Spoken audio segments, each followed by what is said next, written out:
नमस्कार, मेरा नाम अर्पित सोनी और इसी कंपटीशन क्लासेस पे आप सभी का स्वागत है। अंग्रेज फिर से भारत आए हैं और किस लिए आए हैं? ट्रेड करने के लिए। जैसे वो कभी सन 1600 ईस्वी के बाद भारत में ट्रेड करने के लिए आए थे और भारत से लगभग 55 ट्रिलियन डॉलर रुपया लूट कर अपने देश में लेकर गए और खुद को डेवलप किया। जिस तरह से वो हमारे देश में उस टाइम ट्रेड करने के लिए आए थे, ठीक उसी प्रकार फिर से वो हमारे देश में ट्रेड करने के लिए आए हैं। वो अंग्रेज जो हम लोगों को व्हाइट मैन बर्डन कहते थे, वो कहते थे कि हम व्हाइट लोगों को तुम्हारे ऊपर राज करने के लिए भगवान के द्वारा भेजा गया है। वो ब्रिटिश जो ये लिखा करते थे अपने स्टेशन के बाहर, रेलवे स्टेशन के और घरों के बाहर कि dogs and Indians are not allowed. वो ब्रिटिश अब हमारे देश के अंदर फिर से आके हमसे ट्रेड करना चाहते हैं और वो इतिहास का सबसे बड़ा डेलीगेशन लगभग 120 अब वो ब्रिटिश के जो कंपनी के सीईओ हैं उनको लेकर अब हमारे देश मुंबई में, हमारे देश का जो फाइनेंशियल कैपिटल मुंबई है, वहां पे लैंड करते हैं और रिक्वेस्ट करते हैं इंडिया से कि हमारे साथ फ्री ट्रेड एग्रीमेंट को फाइनलाइज करिए। हमारा देश जो एक समय पे अंग्रेजों का गुलाम था और हमारे पास खुद खाने के लिए चीजें नहीं थी, आज वो अमेरिकन देश हम और वो ब्रिटिशर हमारे साथ ट्रेड करना चाहते हैं। तो हम अब उनसे कितना आगे निकल चुके हैं। हम इकोनॉमी के मामले में, हर एक चीज के मामले में ब्रिटिशर से आगे निकल चुके हैं। अब वही देश हमारे साथ फिर से आगे ट्रेड करना चाहते हैं। तो अभी करंट न्यूज यही है कि जो ब्रिटिश प्रधानमंत्री है इस समय कियर स्टारमर, वो हमारे देश के फाइनेंशियल कैपिटल मुंबई में आए और हमारे देश के साथ ट्रेड डील या हम कहें फ्री ट्रेड डील के लिए बहुत ही एक्सटेंसिव लेवल पे बातचीत करते हैं। उनके साथ लगभग 120 ब्रिटिश कंपनीज के सीईओ भी आते हैं हमारे देश में और हमारे देश के प्रधानमंत्री और हमारे देश के जो ट्रेड मिनिस्टर है, वो उनके जो कॉमर्स मिनिस्टर है, वो बैठकर बातचीत करते हैं और उस पर कई सारी चीजें फाइनलाइज की जाती है। जैसे कि ट्रेड में हम क्या करेंगे, साथ ही साथ मूवी इंडस्ट्री के साथ भी उनका कोलैबोरेशन हुआ है, क्योंकि जो कियर स्टारमर थे जो मुंबई पहुंचते हैं तो यश राज फिल्म के स्टूडियोज में जाते हैं और वहां पे ये अनाउंस करते हैं कि ब्रिटेन के अंदर 3 बॉलीवुड की मूवी जो है वो प्रोड्यूस की जाएंगी, उनको दिया जाएगा। और साथ ही साथ मिलिट्री में भी कई सारी डील हुई है, जैसे कि जो यूके है, यूके हमें अपना एक मिसाइल बेचेगा जो कि बहुत ही शॉर्ट रेंज का छोटा सा मिसाइल है, वो हमें बेचेगा। साथ ही साथ बाद में हम उसका जॉइंट प्रोडक्शन भी करेंगे और ऐसे ऐसे कई सारे डील हुए। तो आज की वीडियो में हम उन्हीं डील के बारे में पढ़ेंगे और देखेंगे कि ये कैसे कैसे इतना ज्यादा खास है हमारे बारे में। तो करंटली न्यूज ये है कि हमारे ब्रिटेन के जो प्राइम मिनिस्टर है, उनका नाम कियर स्टारमर है, वो हमारे देश के फाइनेंशियल कैपिटल मुंबई में आते हैं और हमारे देश के जो प्रधानमंत्री हैं उनसे मिलते हैं और ये ट्रीट पे आगे बात चलती है। और ये कई सारे न्यूज़पेपर्स में ये बहुत ही बड़ा न्यूज बनता है और यूके के लिए ये बहुत ही बड़ा न्यूज है, क्योंकि यूके का जितना भी मीडिया है वो सभी इसको कवर कर रहे हैं और उनके लिए ये बहुत ही बड़ा अचीवमेंट है कि इंडिया के साथ एक ट्रेड डील का साइन होना। तो यूके और जो इंडिया है वो ट्रेड डील साइन करते हैं। यूके के जो प्रधानमंत्री है कियर स्टारमर, वो इंडिया को विजिट करते हैं और कॉम्प्रिहेंसिव स्ट्रेटेजिक पार्टनरशिप साइन किया जाता है। जो फोकस था वो किस पे था? Operationalizing the India UK comprehensive economic trade agreement, जो कि हमारे जुलाई में 2025 में ये जो एग्रीमेंट है वो साइन हो चुका था। लेकिन इस पे ये डिस्कस नहीं हुआ था कि इस डील के अंदर हम कैसे कैसे अपने ट्रेड को आगे बढ़ाएंगे। तो अब इसको फाइनलाइज करने के लिए वो यहाँ पे आए थे कि अब हम किस किस एस्पेक्ट में, कौन कौन से ट्रेड में कहाँ पे ड्यूटी फ्री करेंगे, कहाँ पे कितना टैक्स लगेगा, कहाँ पे कितना फ्री रहेगा, उसी को फाइनलाइज करने के लिए हमारे देश में आए थे कॉम्प्रिहेंसिव इकोनॉमिक ट्रेड पार्टनरशिप के लिए, अग्रीमेंट के लिए। अब इसमें की एस्पेक्ट क्या रहे थे कि क्या क्या इसमें हुआ था? तो सबसे पहले स्ट्रेंथ करना था बायलैटरल टाइज, यानी कि इंडिया और यूके के बीच का जो बायलैटरल टाइज था वो बहुत ही ज्यादा स्ट्रांग नहीं था। लेकिन अब सीईटी यानी कि comprehensive economic and trade agreement के बाद ये बहुत ही ज्यादा स्ट्रांग हो गया है। लगभग 100 से ज्यादा यूके के डेलीगेट्स, जिसमें लगभग 120 के नंबर में यूके के जो बहुत सारी कंपनीज हैं उनके सीईओ यहाँ पे आए थे, इंटरप्रेन्योर्स आए थे, एकेडमिक्स आए थे और कल्चरल रिप्रेजेंटेटिव आए थे। और ये भी इसमें कहा गया है कि यूके के अंदर जो बड़ी बड़ी यूनिवर्सिटीज हैं उनके जो कैंपस है वो इंडिया के अंदर ओपन किए जाएंगे। इससे क्या होगा कि हमारे देश के अंदर कोई पढ़ने वाला विद्यार्थी जो उसको वहां पे डिग्री मिलेगा, वो डिग्री यूके के अंदर भी मान्य रहेगा और यूके में जो मिलेगा वो इंडिया के अंदर भी मान्य रहेगा। तो यूके की जो बड़ी बड़ी यूनिवर्सिटी है जहाँ पे एडवांस रिसर्च किए जाते हैं, उनके जो कैंपस होगा वो इंडिया के अंदर भी खुलेगा। तो इससे इंडिया का जो एकेडमिक एक्सपोजर है वो बहुत ही ज्यादा बढ़ जाएगा। हमारे यहाँ के जो साइंटिस्ट बनेंगे वो बहुत ही ज्यादा ब्रिलियंट होंगे। तो ये बहुत ही बड़ी बात है हमारे देश के लिए। हमारे देश के प्रधानमंत्री नरेंद्र मोदी जी और कॉमर्स मिनिस्टर पीयूष गोयल और बिजनेस लीडर इनके साथ बैठ के मीटिंग की और कई सारे चीजों पे यहाँ पे फाइनल किया गया डील। एड्रेस किया ग्लोबल फिनटेक फेस्ट इन मुंबई में किया गया और विजन 2035 रखा गया है। एक 10 साल का रोड मैप रखा गया है कि जिसमें इंडिया और यूके के बीच में जो भी ट्रेड है वो बहुत ही ज्यादा आगे बढ़ेगा। आगे बात करें कि ये जो इंडिया यूके के बीच में comprehensive economic and trade agreement है वो क्या है, तो एक टाइप का ये फ्री ट्रेड एग्रीमेंट है। क्योंकि आप लोगों को पता होगा कि ब्रेग्जिट हुआ था। ब्रेग्जिट क्या हुआ था?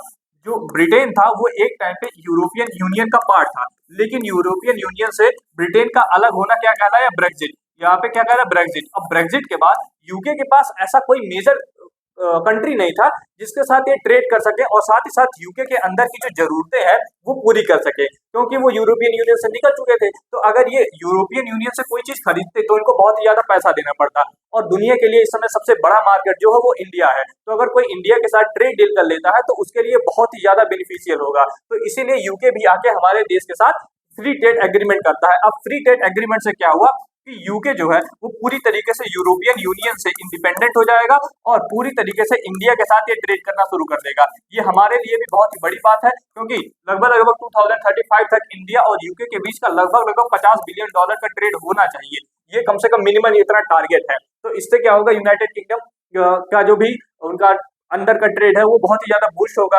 Mean to boost trade, investment बढ़ेगा और कोऑपरेशन अक्रॉस मल्टीपल सेक्टर, क्योंकि इस समय इंडिया कई सारे सेक्टर में एक साथ एंगेजमेंट कर रहा है। जैसे कि आप लोगों को पता होगा कि इस समय हम सेमीकंडक्टर में कई सारी अपनी फैक्ट्रीज और जो फैसिलिटीज है उसको ओपन कर रहे हैं, और पहला इंडिया का सेमीकंडक्टर चिप बनके तैयार भी हुआ है। तो धीरे धीरे इंडिया के लिए अपना मार्केट भी एक्सपेंड करना है, साथ ही साथ हमें और ज्यादा ब्रिलियंट माइंड की जरूरत है। तो कहीं ना कहीं हमें यूके के पार्टनरशिप के साथ हमें ये भी एडवांटेज मिलेगा और यूके को भी एडवांटेज मिलेगा कि हम अपना जो चिप है वो यूके तक पहुंचा पाएंगे। तो इससे उनको भी एडवांटेज मिलेगा। इसके मेन फीचर्स की बात करें तो इसमें कई सारे ऐसे प्रोडक्ट है जो जिसपे ड्यूटी फ्री एक्सेस दिया जाएगा, यानी कि उसके ऊपर कोई ड्यूटी नहीं लगेगा, और लगभग 100% ट्रेड वैल्यू इसमें रहेगा, इसमें कोई पैसा नहीं लगेगा। साथ ही साथ दिस मीन्स इंडियन गुड्स, जैसे कि टेक्सटाइल हो गया, ज्वेलरीज हो गया, लेदर हो गया, क्योंकि आप लोगों को पता होगा डायमंड में हम सबसे ज्यादा एक्सपोर्ट करते हैं। तो इन सब के बारे में भी inter UK market without import duty. तो यूके के मार्केट के अंदर जब बिना इंपोर्ट ड्यूटी के जाएंगे तो यूके के अंदर ये सारी चीजें बहुत ही ज्यादा सस्ती हो जाएंगी। इससे क्या होगा कि इंडिया का जो भी प्रोडक्ट है वो यूके के अंदर बहुत ही ज्यादा अच्छे से बिकेगा और हमारा इससे फायदा होगा। Both country agree to reduce tariff on goods, जैसे कि टेक्सटाइल हो गया, विस्की हो गया, ऑटोमोबाइल्स हो गया, इन सभी के ऊपर जो भी ट्रेड ड्यूटी है उसको रिड्यूस कर देंगे, लगभग ना के बराबर कर देंगे। और साथ ही साथ हमारा जो एम है, ये एम है कि हम जो ट्रेड है उसको सस्ता बनाए, तेज बनाए, और साथ ही साथ बहुत ज्यादा कॉम्पिटेटिव नहीं बनाए। इस तरह से हमारा देख सकते हैं इंडिया यूके के बीच का ट्रेड है। इस समय जो यूके है वो हमारे देश का 7वां सबसे बड़ा ट्रेडिंग पार्टनर है यूके, और इस तरह से हमें इसी को बढ़ा के ऊपर लेकर आना है। यानी कि अभी देखिए यूके और इंडिया के बीच का जो ट्रेड है वो लगभग $11.4 बिलियन का है, और हमारा ये एम है कि लगभग $50 बिलियन तक हम उसको पहुंचा दे। और मेन फीचर्स की बात करें तो ट्रेड बूस्ट क्या होगा, expand to raise bilateral trade by, यानी कि लगभग $25.5 बिलियन से हमें अपना ट्रेड को एक्सपेंड करना होगा, बढ़ाना होगा। स्ट्रेटेजिक सेक्टर जैसे कि ट्रेड और इन्वेस्टमेंट हमें बढ़ाना होगा, टेक्नोलॉजी और इनोवेशन के सेक्टर में हमें कुछ कंट्रीब्यूट करना होगा, डिफेंस एंड सिक्योरिटी में करना होगा, क्योंकि आप लोगों को पता होगा इस ट्रेड के अंदर एक मिसाइल की भी डील हुई है जिसके बारे में भी हम आगे वीडियो में पढ़ेंगे। तो हमें डिफेंस और सिक्योरिटी में भी हमारा एक अच्छा खासा इन्वेस्टमेंट होगा, साथ ही साथ क्लाइमेट और एनर्जी के लिए, क्योंकि इस समय पूरी दुनिया क्लाइमेट चेंज से जूझ रही है और इंडिया के लिए एनर्जी सिक्योरिटी इस समय टॉप प्रायोरिटी है। इसीलिए हम रशिया से इतना ज्यादा ऑयल इंपोर्ट कर रहे हैं। हर देश का जो भी प्रायोरिटी होता है उसका एनर्जी सेक्टर होता है, एनर्जी सिक्योरिटी होता है। साथ ही साथ हेल्थ और एजुकेशन में क्या होगा कि यूके के अंदर जो बड़ी बड़ी यूनिवर्सिटीज हैं उनके कैंपस हमारे देश के अंदर ओपन किए जाएंगे। साथ ही साथ people to people research relation को भी इसमें बढ़ाया जाएगा। और बात करें वीजा इशू, इसमें लेकिन यूके ने जो वीजा का बात किया है वो उसने मना कर दिया है। उन्होंने कहा कि ये comprehensive economic and trade agreement के अंदर जो वीजा का प्लान है वो इंक्लूड नहीं किया गया है, क्योंकि इस समय यूके के अंदर बहुत ही ज्यादा माइग्रेंट लोग आके रह रहे हैं। इससे यूके के अंदर जो उनका डेमोग्राफी है वो चेंज हो रहा है और बहुत ही ज्यादा उनके यहाँ उथल पुथल मची हुई है। तो इसीलिए यूके के जो सिटीजन्स हैं वो खुद नहीं चाह रहे हैं कि अब इनके अंदर और माइग्रेंट लोग आए और ज्यादा वीजा इशू किया जाए। इसीलिए वीजा का इसमें जो बात है वो एक्सटेंड हटा दिया गया है। इसके बारे में बाद में कभी बात किया जाएगा, इसलिए अभी फिलहाल जो इसमें वीजा का बात है वो हटा दिया गया है। तो वीजा नहीं दिया गया और कियर स्टारमर ने कहा है कि प्ले नो पार्ट इन सीटा कॉम्प्रिहेंसिव इकोनॉमिक ट्रेड एग्रीमेंट के अंदर ये जो वीजा का प्लान है वो कोई भी मायने नहीं रखता, अभी इसको इंक्लूड नहीं किया गया है। ये इंडिकेट करता है कि यूके का tough stance on immigration despite trade cooperation, क्योंकि यूके के अंदर इमिग्रेशन की वजह से बहुत ज्यादा इसमें प्रॉब्लम्स आ रही हैं। कियर स्टारमर यशराज फिल्म स्टूडियो के अंदर विजिट करते हैं और अनाउंस करते हैं कि हम 3 बॉलीवुड फिल्मों को यूके के अंदर बनाया जाएगा, उनको प्रोड्यूस किया जाएगा। इनके ऑब्जेक्टिव क्या है, सबसे पहले कि जो मूवीज होती हैं उनकी वजह से सॉफ्ट पावर बढ़ता है, मूवीज की वजह से सॉफ्ट पावर बढ़ता है। हम पूरे दुनिया में हॉलीवुड की मूवीज देखी जाती हैं और इसलिए हॉलीवुड के बारे में और साथ ही साथ अमेरिका के बारे में लोगों का इतना पॉजिटिव सोच रहता है कि वो बहुत ही ज्यादा एडवांस है। तो इस तरह से एक सॉफ्ट पावर बढ़ेगा, पीपल टू पीपल रिलेशन बढ़ेगा और साथ ही साथ जो रॉयल्स रॉयल्स कंपनी है यूके की, वो भी एक अपना बड़ा मैन्युफैक्चरिंग प्लांट इंडिया के अंदर लगाना चाहता है, एक बड़ा मैन्युफैक्चरिंग प्लांट और इनोवेशन प्लांट इंडिया के अंदर लगाना चाहता है। तो इससे ये भी हमें फायदा होगा। पीएम मोदी स्टारमर फाइनलाइज करते हैं $468 मिलियन का डिफेंस मिसाइल, यानी कि हमारे पास हमें एक मिसाइल चाहिए। हालांकि ये जो मिसाइल है इसका मिलता जुलता वर्जन हमारे पास है, लेकिन ये मिसाइल बहुत ही अच्छा है, इसीलिए लगभग $468 मिलियन का एक डिफेंस मिसाइल का प्रोक्योरमेंट के लिए एक डील साइन किया गया है, जिसके अंदर जो यूके है हम लोग को एक अपना मिसाइल बेचेगा और वो जो मिसाइल है वो यूके में light weight multi role missile है। इस मिसाइल का खासियत ये है, ये लगभग आप समझ सकते हैं, ये जो मिसाइल इसमें लगभग 3 किलोग्राम का पेलोड होता है और ये पूरे मिसाइल का जो वजन होता है वो लगभग 13 आप समझिए पूरा वजन जो होता है वो 13 किलोग्राम का होता है। मिसाइल का पूरा वजन 13 किलोग्राम का है और मिसाइल के अंदर 3 किलोग्राम का वॉरहेड होता है और ये मिसाइल लगभग हमें 6 से लेकर 8 किलोमीटर का रेंज प्रोवाइड कर सकता है। हम इसको कई सारे जगह से फायर कर सकते हैं। इसमें जो लिखा है मल्टी रोड का मतलब ये है कि हम इस मिसाइल को हेलीकॉप्टर के अंदर भी इंस्टॉल करके कर सकते हैं, हम मैन पेड में इसका इस्तेमाल कर सकते हैं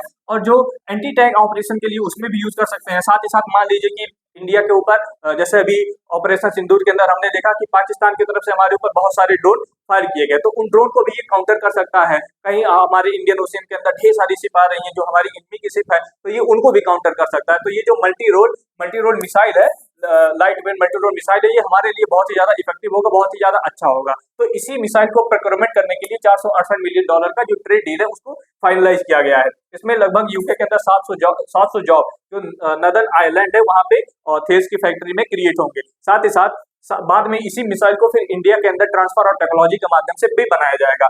the second deal initially worth $333 million will see the two nation collaboration on the developing electric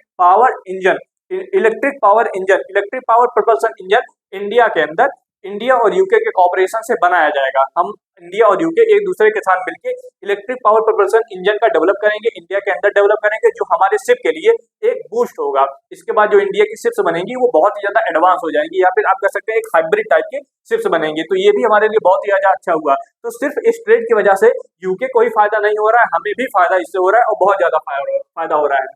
साथ ही साथ एक टारगेट सेट किया गया है ताकि हम हमारा जो भी ट्रेड है हम उसको डबल कर सकें।